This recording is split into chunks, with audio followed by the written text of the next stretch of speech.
Pagbasa gikan sa basahon sa Exodo. Busa giadto ni Moises ang katawhan ug gisuginlan sa tanan nga gisugo sa Ginoo. Ang tibuok Israel nagdungan pagtubag, buhaton namo ang tanan nga gisulti sa Ginoo. Gisulat ni Moises ang tanang mga sugo sa Ginoo. Unya sayo kaayo sa buntag sa pagkasunod adlaw, nagtukod siya halaran sa tiilan sa bukid ug nagbutang siya napulog duha ka bato nga handumanan alang sa napulog duha ka banay sa Israel.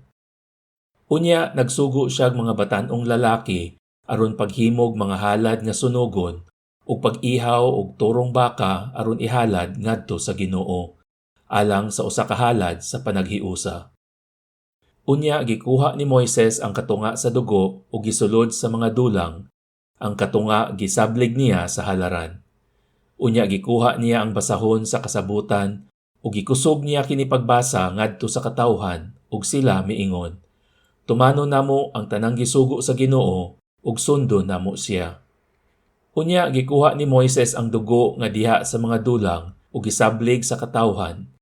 Siya miingon, "Mao kini ang dugo nga naglig-on sa kasabutan nga gihimo sa Ginoo uban kaninyo sa paghatag niya niining tanang mga sugo." Pagbasa gikan sa sulat ni San Pablo ngadto sa mga taga-Hebreo. Apan miabot na si Kristo ingon nga pangulong pari sa mga maayong butang nga anian na dinhi.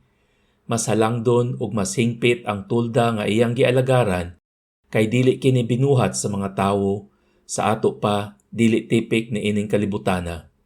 Sa pag-adto ni Kristo sa tolda ug pagsulod sa makausa ug alang sa tanan ngadto sa labing balaan nga dapit, wala siya magdala sa dugo sa mga kanding ug sa mga nating baka aron ihalad, kundili gidala niya ang iyang kaugalingong dugo ug nakakab-ot alang kanato sa kaluwasan nga walay katapusan.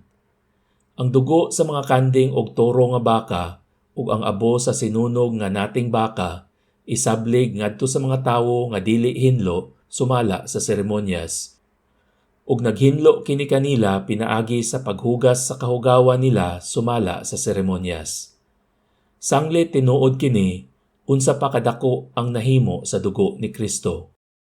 Pinaagi sa walay katapusang espiritu, gihalad niya ang iyang kaugalingon, ingon nga hingpit nga halad ngadto sa Dios. Ang iyang dugo maoy maghinlo sa atong mga konsensya sa walay kapuslanang mga buhat aron mag-alagad kita sa buhing Dios. Tungod niini si Kristo mao ang naghimo sa usa ka bag-ong kasabutan aron kadtong gitawag sa Dios makadawat sa walay katapusang mga panalangin nga gisaad sa Dios. Mahimo kini tungod kay may kamatayon man nga nagluwas sa mga tawo gikan sa mga sala nga nahimo nila samtang ubos pa sila sa unang kasabutan. Pagbasa gikan sa Ebanghelyo sumala ni San Marcos. Sa unang adlaw sa pangilin sa pan nga walay patubo, ang adlaw nga maoy iihaw sa mga karnero nga kanon inig sa ulog sa pangilin sa pagsaylo, ang mga tinun-an nangutana kang Hesus, "Asa mo man kami paadtua aron andamo namo ang panihapon?" Ug gisugo ni Hesus ang duha kanila ug giingnan, "Pangadto kamo sa syudad ug usa ka tawo nga naglukdog usa ka tadyaw nga tubig mutagbo kaninyo. Kuyog kamo kaniya ngadto sa balay nga iyang adtuan ug ingna ang tag-iya sa balay. Ang magtutudlo nag-ingon, 'Hain ang kwarto alang kanako diin ako makigsalo sa akong mga tinun-an sa panihapon sa Pasko.' Unya tultulan kamo niya sa usa ka dakong kwarto sa itaas nga sangkap sa galamiton ug inandam na. Andaman ninyo didto ang atong pagkaon." Ug miadto ang mga tinun-an sa syudad ug ilang nakaplagan ang tanan sumala sa giingon ni Hesus. Didto giandam nila ang panihapon. Samtang nangaon sila, mikuha si Hesus sa pan, nagpasalamat ug gipikas-pikas niya kini ug gihatag ngadto sa iyang mga tinun-an. "Kan-an ninyo kini," miingon siya, "kini mao ang akong lawas." Unya gikuha niya ang kupa, gipasalamatan ang Dios ug gitunol kanila. Ug silang tanan nanginom niini. Miingon si Hesus, Kini mao ang akong dugo nga giula alang sa daghan, ang dugo nga naglig-on sa kasabutan sa Dios.